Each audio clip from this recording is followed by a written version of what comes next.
to my first statement about change and how we can change the world together and how we can save it and how we can make it better. Does that resonate at all? I mean, we've been kept apart by these artificial boxes on pieces of paper from being able to talk to one another. People inside an organization at the lower levels are afraid to speak the truth to the people above for fear they're going to get fired, when in fact the company will lose $1 million instead. The system is broken and we must fix it. And this is an opportunity to change how we not only relate to each other as human beings through our blogs and elsewhere, but how companies. Be honest, of course. Be respectful. Be a participant. Be open. Most of all, be courageous. Because there's a lot of people who say, this is not how it should be. There's a lot of people who will cling on to how things are. And they don't want change. They'll never accept change until it happens.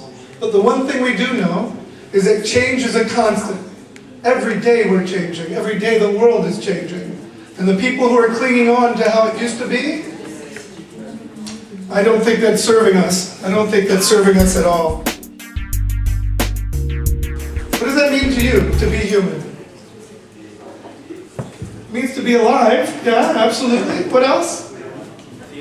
To feel, absolutely, because we hurt and we feel joy. What else? To share? Altruist. Altruistic, to care about others? Yeah. To have concern for others, yes? What else? Our emotions. Our emotions? We are emotional. Yeah. You know, that's one of my biggest talks that I give is actually, the business is personal, again, because for so long we've said business, it's not personal, it's just business. That's bullshit. It's fucking personal. When I lose my job and you fire me, that's personal. Sorry, you can't avoid that. We can just accept it and we can deal with it differently, perhaps. What it also means is to be genuine, you know?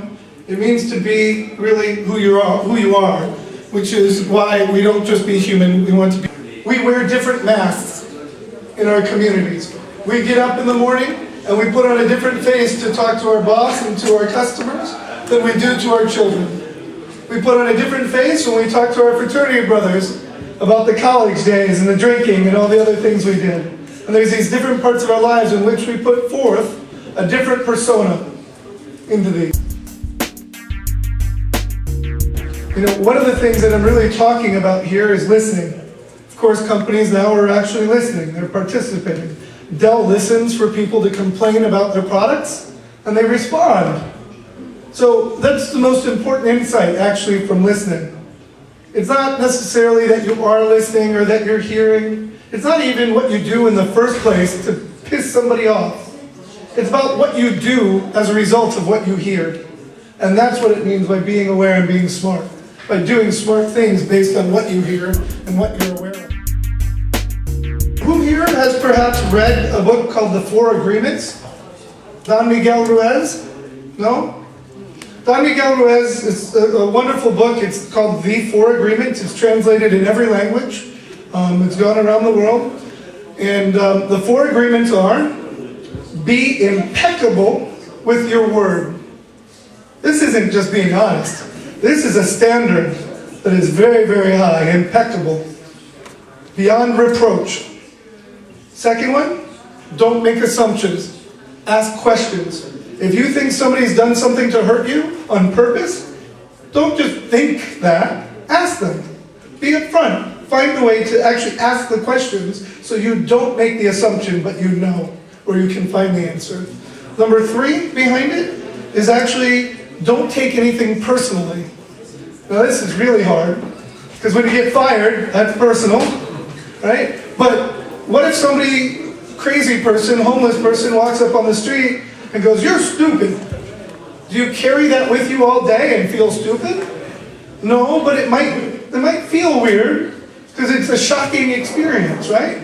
But the idea is that it's not because you're stupid or crazy, it's this person's problem. So when people project things to you, don't take it personally. That's their problem. As soon as you take that yours. The most amazing thing about social media is that it makes things visible. Things before we never could see are now being seen. That's the company's warts on the inside that no one knew about before, about how difficult this person was to work for, about how great this person was to work for. The review system, all these other components are actually elements that make things visible. And the technology that he's holding there and we're holding here makes things visible now. It's not next week, it's now. So we have to be honest, because if we're not, we're going to be caught in that lie, and then So what happens typically when we're arguing ideas is there comes a point where we can't fight it no longer. We realize we've lost, and then you say, your mother's fat. What good is that? You know, it devolves the argument. So we haven't learned how to argue really. So we really need to learn how to disagree in a vigorous way and still be respectful. And that's a very important part of it.